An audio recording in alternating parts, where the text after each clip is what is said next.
Welcome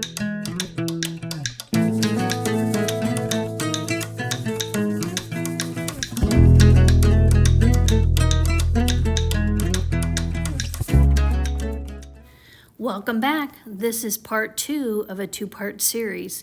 If you missed the first part, I'll link the video at the end of this. But just to refresh your memory, I showed you how to make a quilted jacket, the quilted fabric itself, and how to embellish with all of these beautiful flower petals. This is a ragged raw edge applique, using the Tamarak Jacket pattern from the Grain Line Studio. Before I started sewing all of my pattern pieces together, I took the extra step to serge around all of my raw edges. This just makes it so it's easier to put the jacket together and not have it fray. If you do not have a serger, I recommend doing a zigzag stitch all around your edges.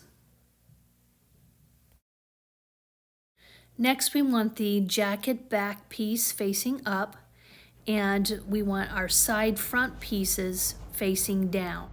Match up your shoulder seams and then clip them into place. Next, we are going to stitch a 1/2 inch seam allowance. You'll see here at my sewing machine, I use a magnetic guide for my 1/2 inch seam allowance so it remains consistent.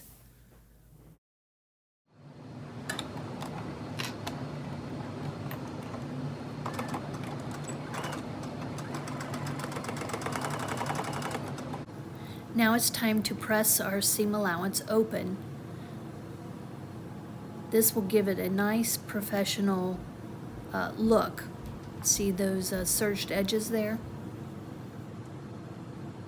Now it's time to add our collar. Find the center of the collar and the center of your back piece and line them up. Notice I have the wrong side of the collar facing the right side of the jacket, and I also have the rounded end, which seems counterproductive here. I kept questioning myself, but the rounded edges actually go up against your neck versus the straight edge. After you pin it on, you want to take it over to the sewing machine and baste it on. Rather than basting like the directions called for, I just went ahead and sewed it with 1/8 of an inch seam allowance, close to the edge. So right here, the pattern calls for 1.5 inch wide bias tape to go around the neckline. I didn't show you how to make the bias tape because I already made a separate video on that, so please check it out. I'm also using pattern B from the Tamarak Jacket pattern, and so you'll notice the straight pin there. That's where I have to start and stop sewing, is at the pin on each end of the collar. Here I'm showing you how I am sewing the 1/2 inch seam allowance, and what's really nice is that the bias tape also has a pressed line at the 1/2 inch seam. So I just sewed on the bias tape line that was there, and that gave me my natural 1/2 inch seam allowance. And remember, I sewed between the pins. Next is time to press our seam towards the collar. I would recommend that you use a ham because it's rounded and your collar is rounded around the base there. It just makes it easier for ironing, but if you don't have a ham, you can still certainly iron it on a flat surface. Next, you want to roll up and over the bias tape over the seam, just like this, and then we're going to pin it into place. So here I'm showing you the edge of my collar. The directions said to cut it off even right there because that's the edge of my collar. However, next time I'm giving myself a little more wiggle room and leaving that just a little bit longer. So here I'm showing it all pinned up, And what we're actually doing here is forming a collar stand. Now we're going to top stitch it into place. Back at the sewing machine, you will want to make sure that your needle is right on the edge of your bias tape there. Get as close to the edge as you can and just stitch slowly, because this will be a stitch that you see as you're putting your coat on and you want it to look nice and professional. Just take your time. So if you're making version B, it should look like this. But I'll be honest with you, I wasn't happy with version B. I was looking at version A because I don't think I'm going to put on buttons and snaps.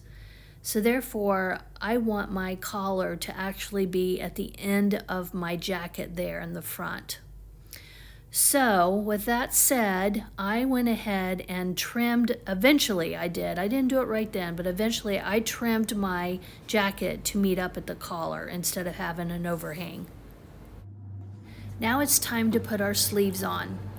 It's important that your right sides are together, and it's also important to note on your sleeves that your pattern had notches. Here I'm pointing out that the back of the jacket and the back of the sleeve have double notches, and the front part of the sleeve and the front part of your jacket has single notches. Here I'm folding the sleeve in half and finding my center, and I'm matching up the center pin mark with the center seam of my jacket, making sure they're nice and aligned. And then I start at one end of my jacket and I pin, and then I go back up to my center seam on my sleeve there, and I start pinning from the center down to the end of my sleeve. So I pin in sections.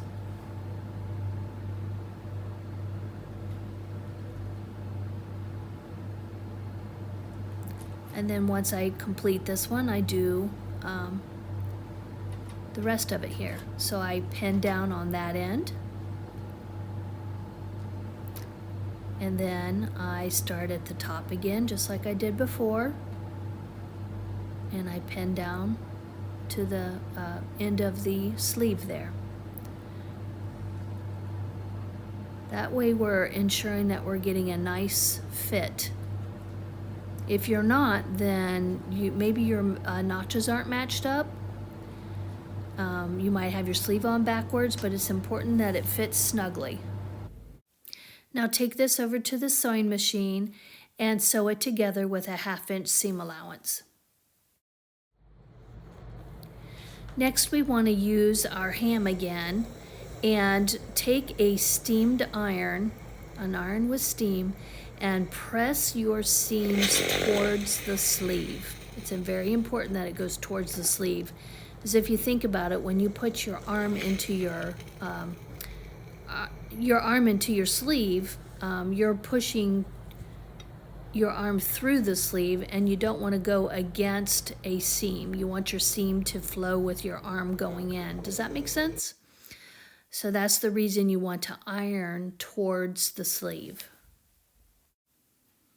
So here you see we're making progress. Now we have our sleeves on, our body, and our collar. So next we want to put on our binding. I've shared this little tip and trick once before, but it's worth repeating. When I have binding like this, I roll it up and then I put it on a toilet paper stand so that I can unroll it as I need it. And it's a wonderful way to keep it out of your way as you're sewing. So here I'm using 2-inch wide binding that I made. Once again, you can use your own. You can make your own, you can buy it already pre-made this width, or if you want to make your own and you don't know how, just check out the video that I shared earlier. The pattern has notches as to where to start the binding at the bottom of your jacket.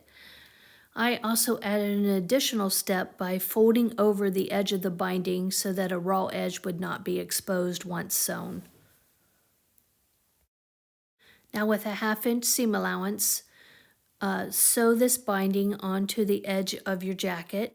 As I approached the corner, I stopped and measured a 1/2 inch and placed a straight pin. Finish sewing down to your straight pin, then at the straight pin, angle off and sew off of your fabric to the corner. Next, fold your binding to the right and then back over to the left. Put another straight pin in it to hold it in place. And then you need to turn your jacket so that you can sew down this side of the jacket, 1/2 inch in. Do this same method on all corners of your jacket. Once all your binding sewn on, now it's time to iron it out. We want to get a crisp line here. So just follow your binding around your jacket, then flip your jacket to the wrong side and pull your binding up like this. Next, I'm going to share a little trick with you. I glue based my binding down. I use clear Elmer's glue, and I just put it along the edge there, just a thin line, nothing too thick. Then I fold the binding down over the glue, and with a steam iron, I iron the binding into place, and that glue holds it into place. Now you don't have to worry about your needle gumming up or your needle breaking because the glue turns hard, nothing like that. Trust me, it works like a dream. No pins, no clips, you just glue baste it into place and then we'll sew. I used a stitch length of a 3 and just made a nice top stitch along the binding. We're nearing the finishing line. Before we sew our sides together, make sure you bind the edges of your sleeves. And then after that, put right sides together, starting at your sleeve, and either clip or pin all the way down the side of your jacket. Now, back at the sewing machine, you want to do a 1/2 inch seam allowance. Start at your sleeve and then work your way down the side of your jacket.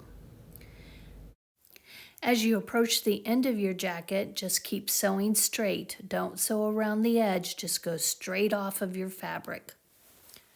But backstitch in that area before you sew off so that you have a nice tight closed edge there. See what I'm doing? I'm backstitching and then sewing off. Press your seams open and then show off your jacket. Here's the finished look. I love, love, love it. I hope you do too. Please like and subscribe, and we'll see you in the next video.